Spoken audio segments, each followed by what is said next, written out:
Hello everyone, आज की video में हम कोऑर्डिनेट ज्योमेट्री के एक टॉपिक डिस्टेंस फार्मूला के बारे में पढ़ने वाले हैं। लेकिन सबसे पहले हम ये जानेंगे कि कोऑर्डिनेट एक्सिस क्या होती है। कोऑर्डिनेट एक्सिस, जब भी मैं किसी भी पॉइंट को अगर मैं ग्राफ पे प्लॉट करना चाहती हूँ तो मुझे दो एक्सिस की ज़रूरत पड़ती है। ये होती है हमारे पास एक्स एक्सिस और ये होती है वाई एक्सिस। इसको हॉरिजॉन्टल एक्सिस के नाम से भी जानते हैं और ये होते हैं हमारे पास वर्टिकल।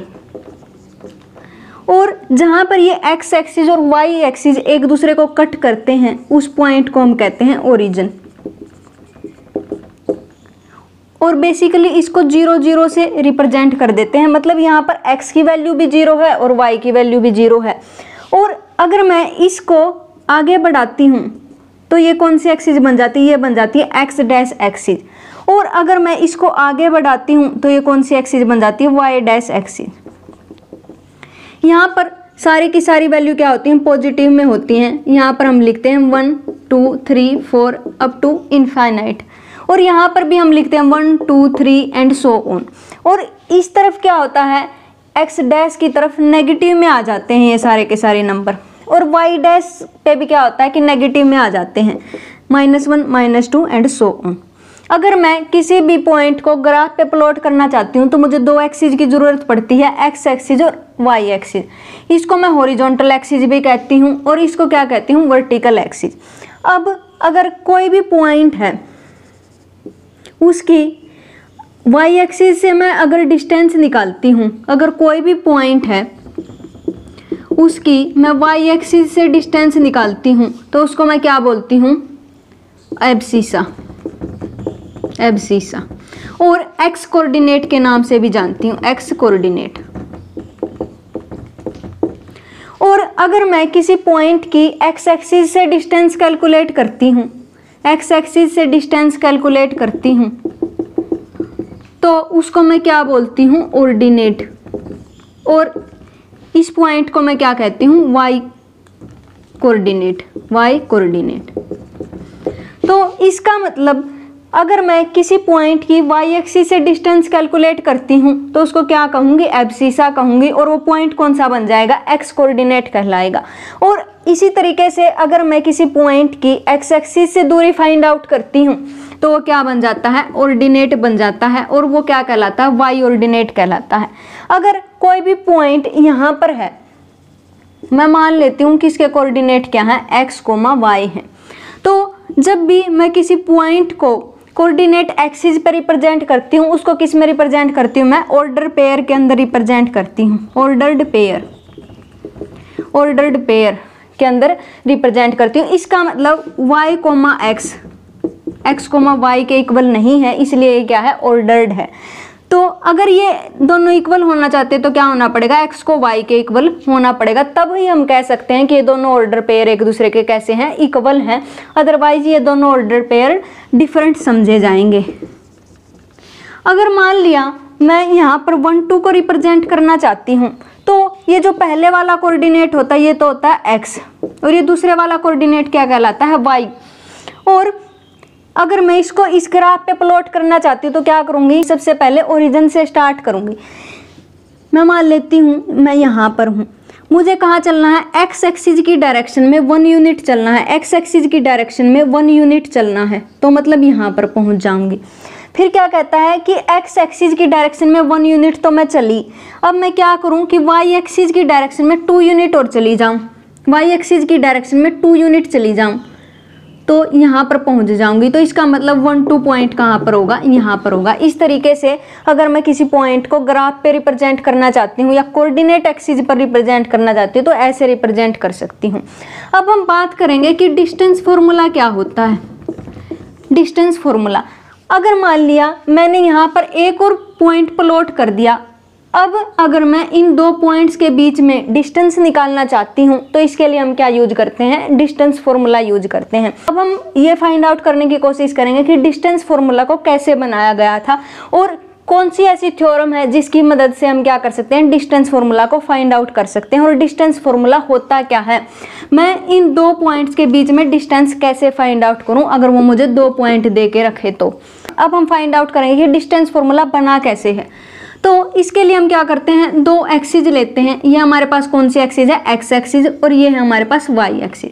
मैं एक पॉइंट मान लेती हूँ P, जिसके जो कोऑर्डिनेट है वो क्या है, x1, y1 है।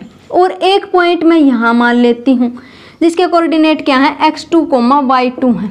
अब मैं क्या करना चाहती हूँ, इन दो के बीच में डिस्टेंस फाइंड आउट करना चाहती हूँ।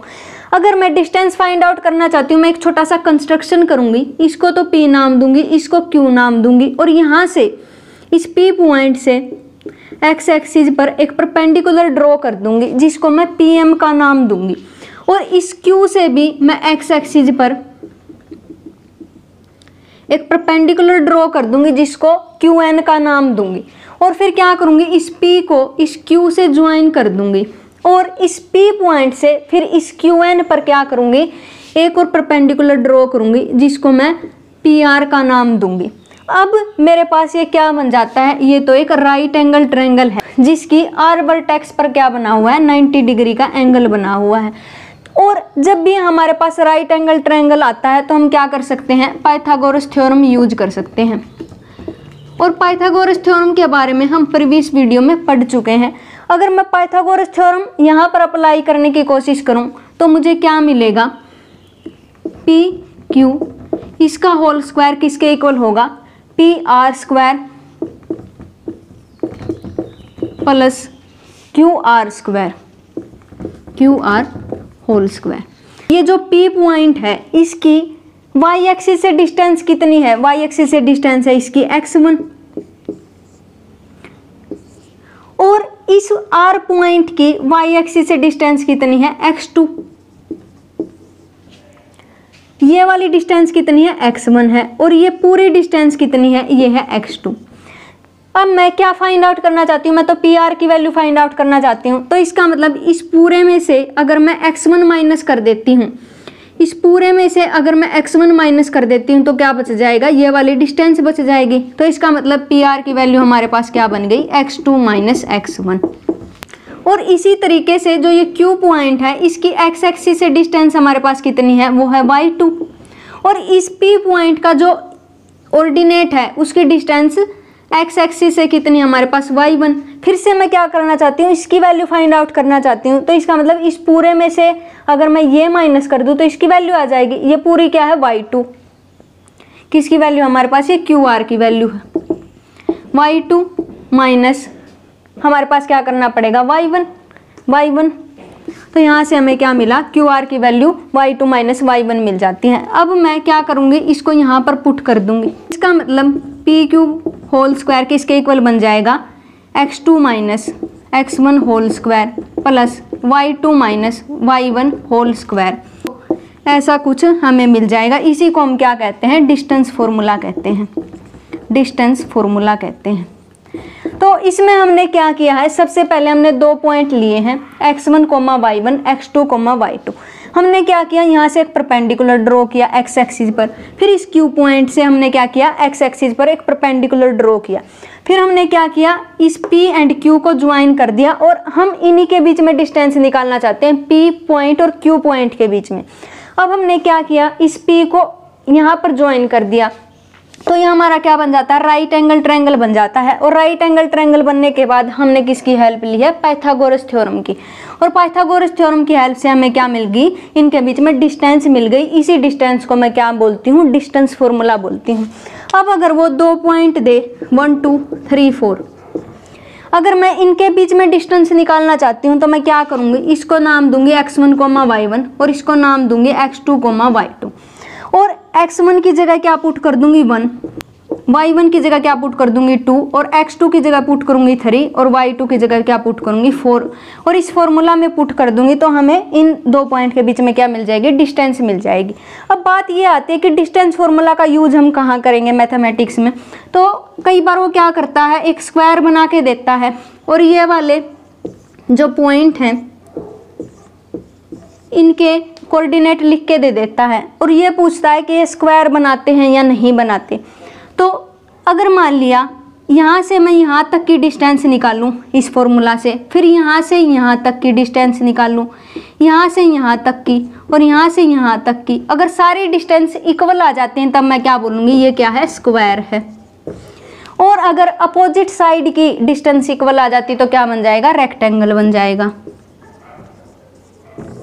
और अगर वो ट्रायंगल के बारे में पूछे, अगर दो साइड की जो डिस्टेंस है उनका सम तीसरी साइड से ग्रेटर आ जाता तो वो क्या बना देता है, ट्रायंगल बना देता है। तो डिस्टेंस फॉर्मूला पे बेस्ड वो इस तरीके के सवाल पूछता है। तो यही थी हमारी आज की वीडियो जिसमें हमने डिस्टेंस फॉर्मूला के बारे में समझा। इसे नेक्स्ट वीडियो में हम सेक्शन फॉर्मूला के बारे में जानने की कोशिश करेंगे। तब तक के लिए stay connected, have a nice day, thank you.